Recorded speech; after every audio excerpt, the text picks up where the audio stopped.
by the back door, but suddenly there was Gene Roddenberry with this role, and I got into Star Trek.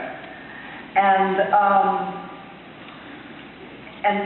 something amazing was happening about it, the show, for the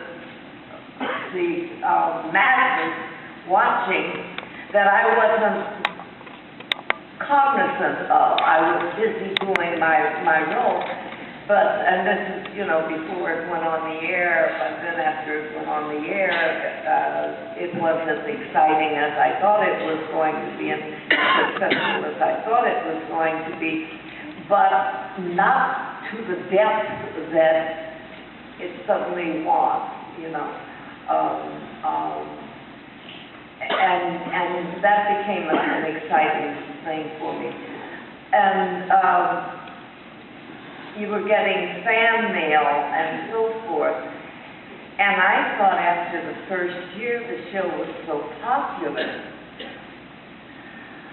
I took now, and I was getting some offers, toward Broadway. And that's what I was going to do. I was planning on leaving the show after the first season. It so happened that I was at a NAACP, a big fundraiser in Beverly Hills on weekend nights, on the Saturday night, and someone came over to me and said, and I was on the dais, I had the guest stars on the dais, and so I had just seated myself. Everyone else had to come. And one of the promoters came over to me and he said, Miss Nichols, there's someone who wants to meet you. He says he's your greatest fan. And for some reason, I thought a little kid, And I said, oh, certainly. And I turned around, and there is this man standing across the room from me, walking over toward me. And I said, whoever that little fan is going to have to wait, because that's Dr. Martin Luther King. And so help me, he had this big smile on because I registered, and he said, yes, Miss Nichols, I am your biggest fan.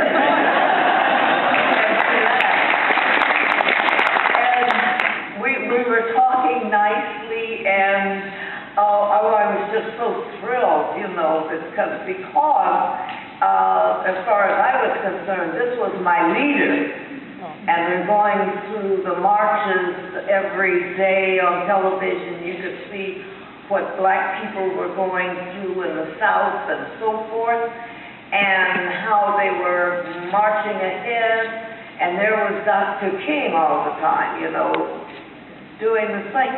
And so I was trembling as he came toward me. My God, I'm going to meet this giant, not knowing that that's who they were talking about and told me wanted to meet me. So he came and he had this big smile on his face, and he said, yes, Ms. Nichols, I am your greatest fan. And I said, oh, that he,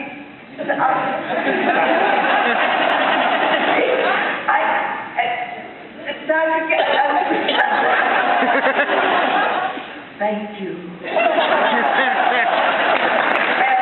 that was my meeting with him, and we had a great conversation when he told me all the things that he thought that I had put into the character of Uhura and my role, and that it was very important, how very important. And then I got serious, because this is, was really the leader of the world. All over, people went up to this man, and he is telling me how this man Gene Roddenberry had created something so important for the world because it's the first television series that had men and women as equals, and equals on a basis that young people, that all people could look to and feel proud of and aspire to.